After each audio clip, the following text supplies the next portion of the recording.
You're walking alone at night. The street is quiet. The lights are familiar. You know this road. Then, footsteps behind you. Your heart moves before your mind does. Your breathing changes before you've formed a single thought. Your muscles tighten, your attention narrows, and something ancient inside you says, "Pay attention." You turn around. An empty street. And yet your body was already certain. Every person alive has felt this. That gap between what your eyes see and what your body already decided is not a malfunction. It is one of the oldest survival systems biology has ever built. And understanding what is actually happening in those seconds will change how you experience every moment of fear for the rest of your life.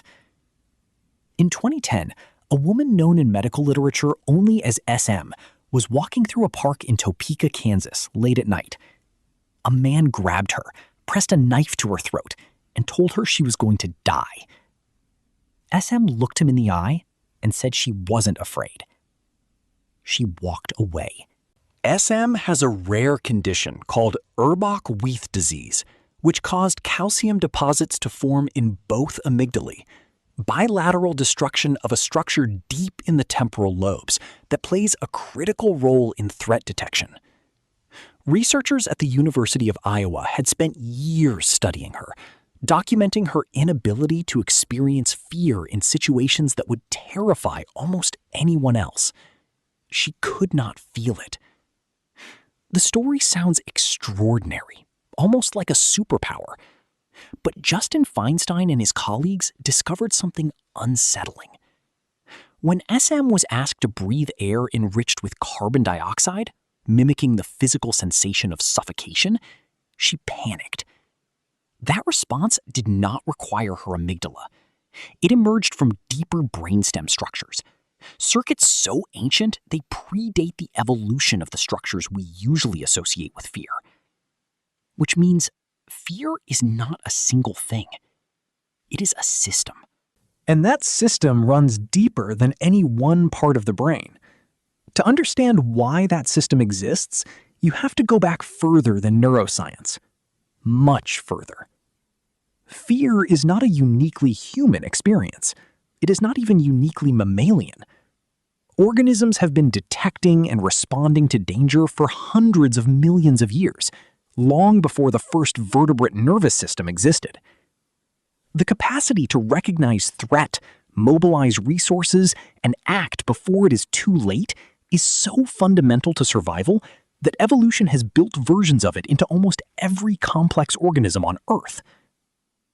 In the early 20th century, physiologist Walter Cannon was the first to describe the coordinated physiological cascade that occurs when a threat is detected. He called it the fight-or-flight response. Within seconds of perceiving danger, the sympathetic nervous system activates. Adrenaline floods the bloodstream, accelerating the heart, delivering more oxygen to muscles that may need to move fast. Cortisol follows, sustaining the response and sharpening focus. Pupils dilate to gather more light. Blood moves away from digestion toward the large muscle groups. Breathing deepens to oxygenate the blood. Attention narrows to the source of the threat.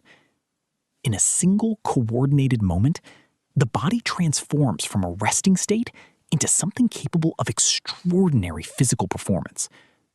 Every component has a function. Every function serves one purpose: keep you alive long enough to have a future. But Cannon's description left the deeper question unanswered. Where does this response begin? What is watching for danger before the rest of you even knows? Decades after Cannon, neuroscientist Joseph Ledoux began mapping how threat information travels through the brain. What he and subsequent researchers found was that the nervous system does not process potential threats through a single pathway. When your senses detect something that might be dangerous, information travels along multiple routes simultaneously. One pathway reaches deep brain structures with extraordinary speed, allowing the body to begin mobilizing a response before detailed analysis has been completed. A second, slower pathway carries information through regions involved in more complex processing, context, memory, meaning, and can refine, modulate, or suppress the initial response once more information is available. This is why you jump at a sudden sound before identifying it, and why a moment later, when you recognize it as harmless, the response begins to fade. The amygdala plays a critical role in this process, detecting potential threat and communicating rapidly with other brain regions. But here is what modern neuroscience is emphatic about. The amygdala is not the fear center. Fear does not live in one place. It emerges from a network, the amygdala, signaling to the thalamus, hippocampus, prefrontal cortex, brainstem, and autonomic nervous system, each contributing something distinct. The hippocampus provides context. Does this situation resemble something dangerous before? The prefrontal cortex provides regulation. Is this threat real, and does the response still make sense?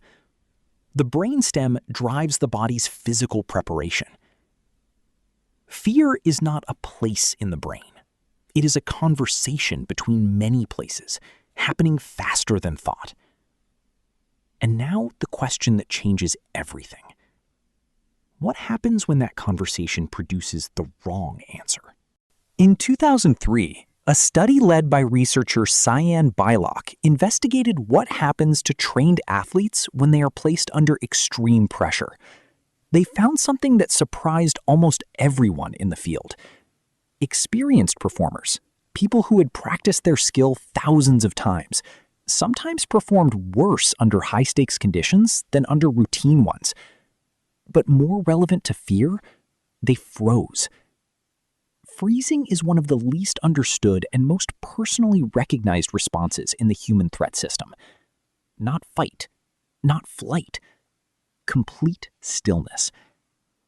For most of modern life, freezing feels like failure. The moment you couldn't speak, couldn't act, couldn't move. But freezing is not a malfunction. It is one of the oldest survival responses that exists. In many predator-prey scenarios, movement triggers pursuit. Stillness creates ambiguity, gives the prey a chance to gather information, conserve resources, reassess options before committing to a response that might be wrong. Your nervous system did not freeze because it failed. It froze because somewhere beneath conscious awareness, it calculated that stillness was the better strategy. The oldest part of your mind still speaks the language of survival, even when that language no longer maps cleanly onto the world you actually live in. Which brings us to one of the most important questions in fear neuroscience. How does the brain learn what to be afraid of? Through a process called fear conditioning, the nervous system can form powerful, lasting associations between a previously neutral stimulus and genuine danger. A sound paired with threat becomes a warning. A place connected to a frightening experience carries that feeling forward in time. A face, a smell, a texture. The brain catalogs whatever was present when something dangerous happened and flags it as worth monitoring in the future.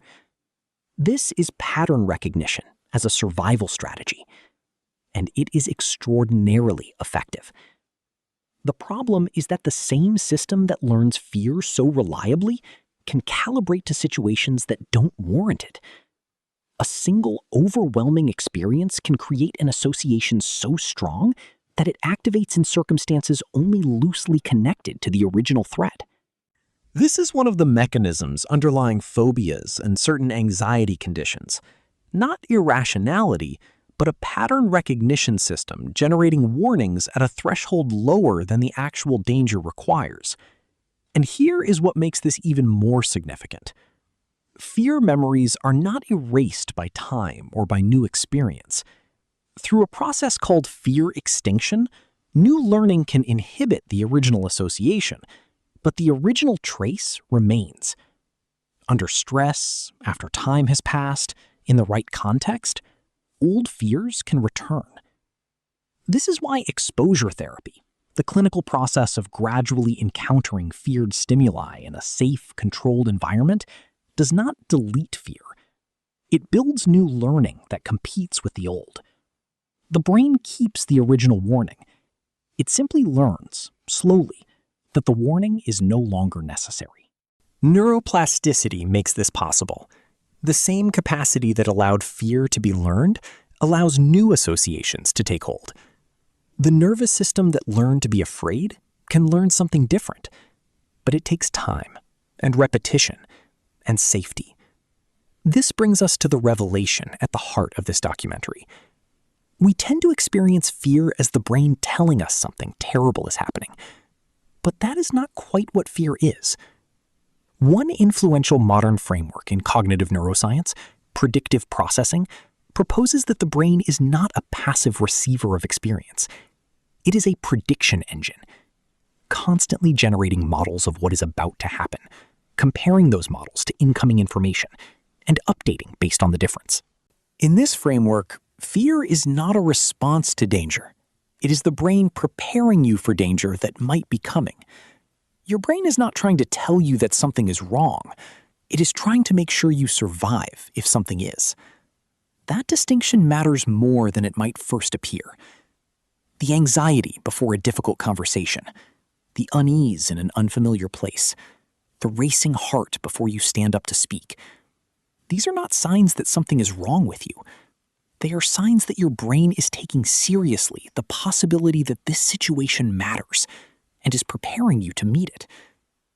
Your brain would rather scare you unnecessarily than fail to warn you once. That asymmetry, false alarms on one side, missed threats on the other, is the evolutionary trade-off that has allowed every ancestor you have to survive long enough to become your ancestor. Evolution didn't build a fearless brain. It built one that survives. Every fear you have ever felt, the footsteps you heard before you saw the empty street, the way your body moved before your mind gave permission, the stillness that came over you when you didn't know what else to do, was never designed to make you suffer. It was designed to give you one more chance to survive. Fear is not the opposite of courage. It is the reason courage exists. Because courage is not the absence of fear. It is the decision to act while the fear is running, while the heart is already moving, while the oldest parts of the brain are already speaking in the only language they know. Your nervous system has been doing this your entire life, watching, preparing, deciding, in fractions of a second, in ways you were never aware of. If your brain has been making life or death decisions before you've even had time to think, what else has it been quietly deciding without you ever noticing? If you're curious about how your mind and our world really works, subscribe to Why Decoded. Because everything has a reason. We just haven't decoded all of them yet.